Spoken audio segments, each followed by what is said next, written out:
हर हर महादेव दोस्तों। तो मैं आज आपको बताने वाली हूँ अपनी 70 दिन की स्ट्रैटेजी, जो कि मैंने ARO 2025 के लिए बनाई है। आप पहले से पढ़ते आ रहे होंगे, बहुत सारा डिस्ट्रैक्शंस, बहुत सारी कन्फ्यूज़न कि कैसे होगा क्या होगा।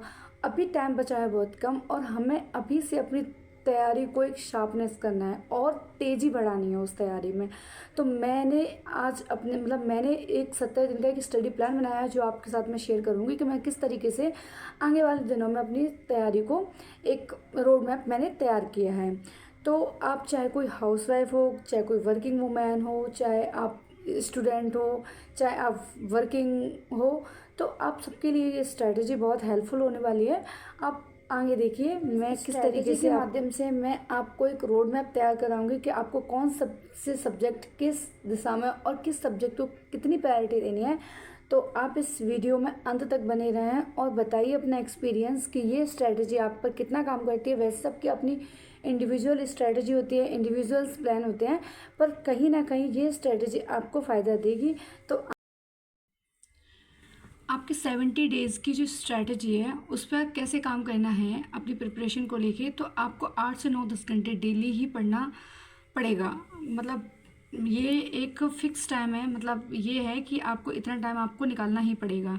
तो आपको किस तरीके से मैंने आपके लिए पूरा वो तैयार करा है कि आप किस तरीके से कौन कौन से डेज़ आप किस सब्जेक्ट को लेके चल सकते हो। तो ये आपको 45 डेज़ हैं इसमें से, जो कि आपको अपने सब्जेक्ट को देने हैं। लाइक हिस्ट्री को, पॉलिटी, जियोग्राफी, इन्वायरमेंट, जितनी भी आपके पास घटना चक्र हैं, आप उनसे अपनी उसको तैयारी को आप एक अच्छे मोड पर लेके आइए कि आप फिक्स कर लीजिए कि मुझे 100 पेज, 50 पेज जो भी हैं आपके उस बुक के अकॉर्डिंग कि आप इतने दिन में ये कंप्लीट कर सकते हो। जैसे मैं कैसे करती हूँ, जैसे मैंने हिस्ट्री के लिए 10 दिन दे रखे हैं, जितने भी उस बुक के पेज होंगे उसको डिवाइड करके कि कितने दिन में ये मैं पढ़ सकती हूँ। तो इस तरीके से मैंने अपने हर सब्जेक्ट को मैं अपने तैयार करती हूँ। आपको क्या करना है कि फिर एवरी संडे, मतलब जितने भी संडे आएंगे आपको टेस्ट देना है। पहले के हर 3 दिन में आपको तो सेक्शन वाइज टेस्ट देना है। जैसे कि आपने कोई भी टॉपिक करा, आपने पॉलिटी का सेक्शनल टेस्ट होता है, वो देना है। पर हर संडे को आपको फुल टेस्ट देना है और अपने मार्क्स को जांचना है कि आपके कितने मार्क्स आ रहे हैं। फिर क्या करना है कि आपको मैं सब्जेक्ट बताती हूँ कि आपको सब्जेक्ट के अकॉर्डिंग कैसे चलना है, कितने दिन में कौन सी सब्जेक्ट को तैयार करना है। जैसे हिस्ट्री को मैंने 10 दिन दिए हैं कि 10 दिन में मुझे हिस्ट्री कंप्लीट करनी है। तीनों हिस्ट्री हैं, काफ़ी बड़ी हो जाती है।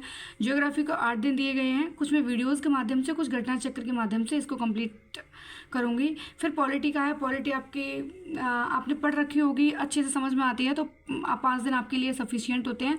जब बार बार हम चीज़ों को पढ़ लेते हैं तो वो बहुत ज़्यादा रिकॉल हो जाती है, ध्यान रहते हैं।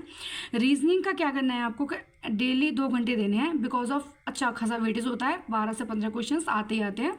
तो रीजनिंग को आपको ऐसे फॉर ग्रांटेड नहीं लेना है, बिकॉज ऑफ ह्यूज, मतलब एक अच्छा नंबर है जिससे आप अपना सिलेक्शन पाने में आपको बहुत हेल्पफुल हो सकता है। फिर आपको क्या करना है कि यूपी स्पेशल है, यूपी स्पेशल से अच्छे खासे क्वेश्चंस आते हैं, वो 4 दिन में आपको कंप्लीट करनी है। जैसे मेरे पास एक बुक है, अगर मैं दिखा सकती हूँ तो एक तो आदित्य पब्लिकेशन की बुक है, सॉरी वो हिंदी के लिए है, अभी आई हैव, शायद मेरे पास यहाँ नहीं है। मैं आपको बताती कि मैं डाल दूंगी कि कौन सी बुक है वो हिंदी की। आप कमेंट करके बताना मुझे कि किसको जाननी है। तो उसके लिए 4 दिन सफिशिएंट होते हैं, आप उसको कर लोगे। करंट अफेयर्स आपको डेली बेसिस पर कम से कम 1.5 घंटा पढ़ना ही पढ़ना है, बिकॉज ऑफ बहुत अच्छा वेटेज होता है और आपको करंट अफेयर्स से डेली कनेक्ट रहना है। इसका अच्छा खासा रोल होता है एग्ज़ाम को किसी भी। और जनरल हिंदी, ये तो आपको पता ही है कि आपको 60 नंबर की आती है, ये बहुत ही इंपॉर्टेंट हो जाती है। तो डेली 1 घंटा इसके लिए सफिशिएंट होता है। आप अच्छे से अच्छा स्कोर कर सकते हो इस सब्जेक्ट में। इन्वायरमेंट भी इजी होता है, अगर किसी को ज्योग्राफी बहुत अच्छे से आती है तो इन्वायरमेंट में भी इतना टाइम नहीं लगता, आपको 6 दिन आपके लिए सफिशिएंट होते हैं। मतलब ये मेरा एक मोटा मोटा टारगेट मैंने ये बनाया है। और उसमें क्या करना है, देखो जो भी है कि आपने जो इम्पोर्टेंट आपके सब्जेक्ट्स हैं, जैसे आपने प्रायोरिटी दी है कि जैसे मेरा पॉलिटी अच्छा है तो मैं अपने आप को पॉलिटी को फर्स्ट पर रखूँगी कि हाँ मुझे पहले पॉलिटी कंप्लीट करके उसके बाद दूसरे पर करना है। जैसे फिर पॉलिटी के बाद मेरा जियोग्राफी अच्छा है तो मैं अपनी जियोग्राफी को ख़त्म करके उसके टेस्ट देने पर शुरू करूँगी। तो आपको अपनी प्रायोरिटीज़ के हिसाब से और एग्ज़ाम की प्रायोरिटी के हिसाब से कि एग्ज़ाम में वेटेज किस सब्जेक्ट का ज़्यादा है, आपको उस तरीके से तैयार करना है। तो आप सारा मतलब तैयार करें। और हाँ, जिस सब्जेक्ट के भी आप मतलब टेस्ट देते हो, लाइक आपने दिया पॉलिटी का टेस्ट, पॉलिटी के टेस्ट में आपने पढ़ा संसद, संसद से जितने भी टॉपिक्स आपने पढ़े हैं उसका टेस्ट दो। नहीं आ रहे हैं ना, तो आप एक बुक लो जिससे आप अपने नोट्स बनाओ, शॉर्ट नोट्स, बहुत ही छोटे छोटे क्रिस्पी नोट्स होते हैं, वो आप बनाओ। मैं अब दिखाती हूँ आपको कि मैं किस तरीके से बना रही हूँ। ये रजिस्टर है जो मैंने अपने टेस्ट के नोट्स बनाने के लिए मैंने कर रखा है। तो मैं आपको दिखाती हूँ कि मैं किस तरीके से नोट्स प्रिपेयर करती हूँ। आप इसमें देख सकते हो कि मैंने बहुत ऐसे छोटे छोटे अक्षरों में लिखा हुआ है कि जैसे मैंने टेस्ट दिया था, टेस्ट 1 हिस्ट्री का था, तो मैंने इसका जो मुझे क्वेश्चंस नहीं आए मैंने उन क्वेश्चंस को नोट करा और उनको रिवाइज करा।